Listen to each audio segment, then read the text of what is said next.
A ditadura militar no Brasil continua sendo o tema do programa Gente em Destaque nesta semana. Depois do ex-guerrilheiro Pedro Lobo, falamos hoje com o escritor e jornalista João Roberto Lacchi. Ele é o autor de Pedro e os Lobos, livro de mais de 600 páginas que conta a trajetória de Pedro Lobo de Oliveira, ex-guerrilheiro urbano dos anos de chumbo, que foi o entrevistado da semana passada. Lacchi vai falar sobre a feitura do livro e analisar o período que ficou marcado no país pelas mortes, torturas e ameaças. Então, João Roberto, obrigado pela sua entrevista aqui já. Como é que você teve a ideia de escrever esse livro? Como é que você conheceu o Pedro? Pois é, na verdade, eu sou um órfão da ditadura, né? Porque eu cresci sobre o domínio da ditadura. A minha infância, a minha adolescência foi na escuridão da ditadura. Não se falava política, não se discutia política.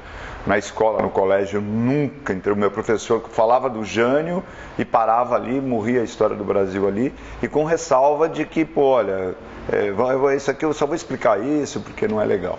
Então eu cresci até meus 18 anos, 17 anos, sem ter ouvido nada. A única coisa que eu ouvia, meu pai, que era um pedreiro, dizia que os comunistas eram uma bagunça e os militares tinham dado um golpe e tinham realmente posto ordem no Brasil. Quando eu tinha 12 anos, muito perto da minha casa, um comando da LN pôs fogo num ônibus. E pela primeira vez na minha vida eu vi uma pichação. E estava escrito Brasil para os brasileiros, comando Marighella. E eu, curioso, moleque, desci lá, vi aquele ônibus novo queimando e o cobrador estava conversando. Ele falou, olha, veio uma moça muito bonita, pessoal novo, e pediu para eu tirar a férias do dia, inclusive pegar minha marmita, que na verdade eles estavam pondo fogo no ônibus para protestar contra o aumento da tarifa e tal. E eu fiquei meio fascinado com aquela história dos caras virem queimar um ônibus, aquela pichação. Aquilo mexeu com a minha imaginação, né? Então, aí quando eu entrei na faculdade, em 79, fazer jornalismo lá na USP, comecei a fazer história lá na USP também, e aí eu fui me politizar. E aí, esse fascínio que eu já tinha por essa coisa muito velada que tinha sido a resistência armada, passou a ser meio que uma obsessão. Eu passei a ler tudo sobre o pouco que tinha sobre o Lamarca, e um dia, em 82, 81, 82, eu estou no escritório do então deputado PT Aires Soares, e o Pedro apareceu do nada. E ele apareceu lá e ele me disse que morava no Vale do Paraíba, no Vale do Ribeira, desculpa, e que estava mudando para o Vale do Paraíba. E naquilo eu falei, Vale do Ribeira, rapaz, poxa, lá teve um guerrilha, mas eu não tinha a menor ideia E o Pedro, o olho dele brilhou e ele foi me contando, em meia hora ele me contou a história da vida dele, um pouco do que ele falou aqui, e eu fiquei fascinado. Falei, nossa, vamos fazer um livro disso. Na época eu estava indo para a Folha de São Paulo. Eu falei, poxa, Pedro, vamos escrever um livro, tua história é maravilhosa, você tem uma densidade imensa na tua vida. E ele falou, não, outros companheiros já fizeram e foi embora. 10 anos, 12 anos depois, muito por acaso, eu reencontro o Pedro, ou encontrei a Terezinha Amorim, que era amiga do Pedro, e aí eu insisti com ele na possibilidade de fazer o livro, ele topou. E a partir daí começou o livro. E você teve alguma dificuldade em escrever o livro? Resistência de alguns militares? Por incrível que pareça, a maior dificuldade veio da esquerda. O livro, na verdade, era para ser uma biografia, eu imaginei ele como minha biografia. Depois eu vi que ele ficaria muito mais interessante se eu fizesse dele um livro de história, onde o Pedro é só uma espinha dorsal. Então o livro é um livro de história, no livro estão todos os atentados, todas as ações da esquerda, todas as organizações de esquerda, todos os mortos desaparecidos. Tem pelo menos um parágrafo no livro, tem história, às vezes quase que inteira no livro.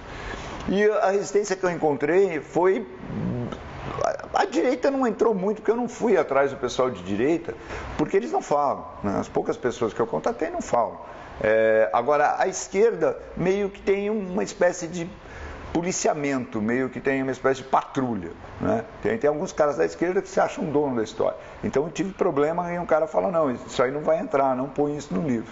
Falei, poxa, mas o Pedro me contou essa história. Não, mas aí tem um companheiro nosso que, poxa, pode denigrir a imagem dele porque o Pedro está dizendo que ele fez isso. Falei, poxa, mas se é histórico, se o cara fez e o Pedro está falando, eu vou pôr. Não põe, então tira o nome do cara, não sei o quê. Ouviu o irmão dele falou, não, meu irmão era meio assim mesmo, pode contar esse caso aí.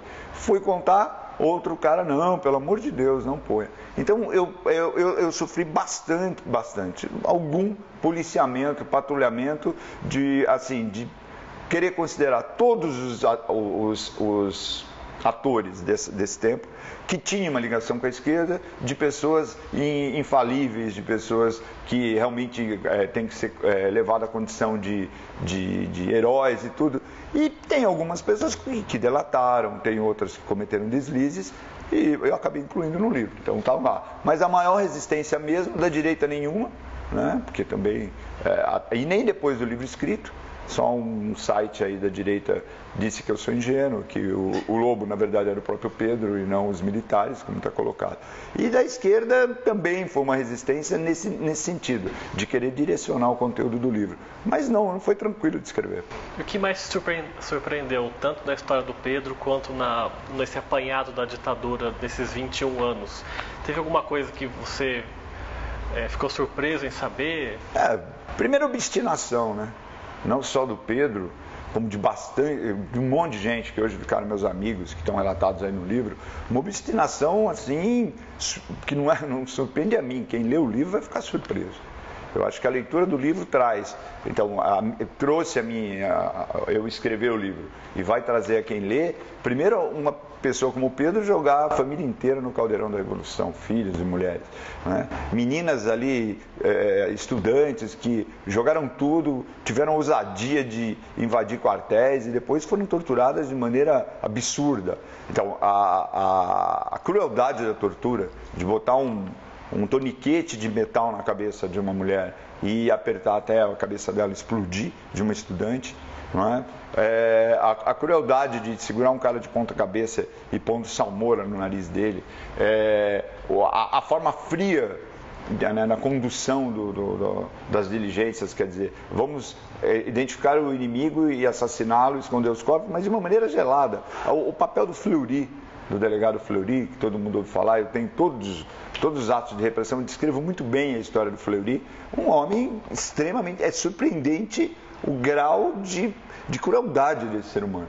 Então eu acho que esse aspecto, realmente, conforme eu fui descobrindo o grau de maldade nessas pessoas e o grau de obstinação e de desprendimento do pessoal que foi para a luta armada, né, principalmente a molecada, os estudantes, não é só surpreendente, é comovente. Realmente, hoje, em algumas faculdades aí, que eu falo, que eu dou classe, os jovens, os estudantes, normalmente me perguntam, né, poxa, qual é o nosso papel hoje?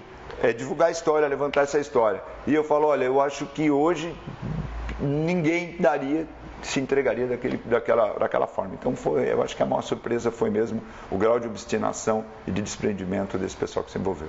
Essa conversa sua com os jovens, né, quando você vai falar sobre o livro, eles falam que eles não têm um papel, que precisam resgatar essa história, mas como é que está isso? Quer dizer, existem jovens também, que eu já ouvi isso em algum lugar, que sentem falta daquilo que não viveram, né? Que falam que eles precisam de um movimento como esse para poder ter uma representatividade na própria vida. Como é que você vê essa situação? Na verdade, então, o questionamento meio que foi esse. Poxa, e o que resta para nós agora? Quer dizer, esse pessoal se envolveu, lutou, teve por que lutar. Você, que é de uma outra geração, acabou relatando, né? Eu ajudei a montar o PT, ajudei a fundar o PT, eu participei de greve, eu peguei o Brasil numa parte, enquanto eu era estudante, bastante efervescente, né, política, e hoje é um marasmo. Agora, o que eu digo? Hoje é um marasmo porque a esquerda está no poder, não é?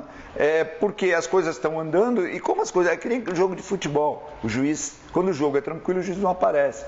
Então hoje não adianta você pegar uma metralhadora e sair por aí assaltando o banco, em prol de quê? Então não há esse papel mais a ser feito. Então não tem como, não dá para criar. E pelo que eu vejo, daqui a muitos anos, por muitos anos, parece que não vai ter isso. Então o que cabe a essas pessoas, e como minha plateia era especificamente historiadores e jornalistas, o que eu acho que cabe ao jornalista, principalmente ao historiador, é o que está faltando, resgatar, né, que agora a Comissão da Verdade está fazendo isso de alguma forma, resgatar o que ainda falta ser resgatado. Essa é uma história que está para ser escrita, né, ela fervilha ainda na mão. É o papel que sobrou. E se engajar em todos os movimentos sociais, políticos, para impedir que volte a acontecer. Quer dizer, virarmos guardiões do que a gente conquistou, e eles que conquistaram, e tanto a prova é que a Dilma, que foi companheira do Pedro numa organização guerrilheira, tá aí como presidente. Quer dizer, os militares ganharam a batalha, mas não ganharam a guerra. Hoje os militares são odiados, assim, nesse aspecto, né? Quer dizer, as pessoas têm essa mancha, né? E os caras que fizeram que reagiram ao golpe estão no poder. Então, na verdade, houve o tiro seu pela culatra. Agora, o que cabe à juventude e até todo mundo que está aí, que está assistindo esse programa, que está ouvindo essa entrevista, é ser guardião, é não permitir que volte a acontecer um outro golpe no Brasil, a não permitir que se instale uma ditadura e a se engajar e manter-se politicamente engajado, e até para resistir a movimentos aí, como a indicação desse deputado aí, desse pastor para a Comissão de Direitos Humanos, e que isso tem que fazer. Então é isso, é exercer a cidadania, lutar pela cidadania. É a mesma pergunta que eu fiz para o Pedro, eu faço para você. O que você espera da Comissão da Verdade? Qual é o papel dela, na sua opinião? Um cara como Pedro Lobo, que é historicamente hoje, se você for ver nos anais oficiais, considerado um assassino, um terrorista perigoso, um cara que foi banido e foi anistiado, ele está no mesmo grau do Marcola.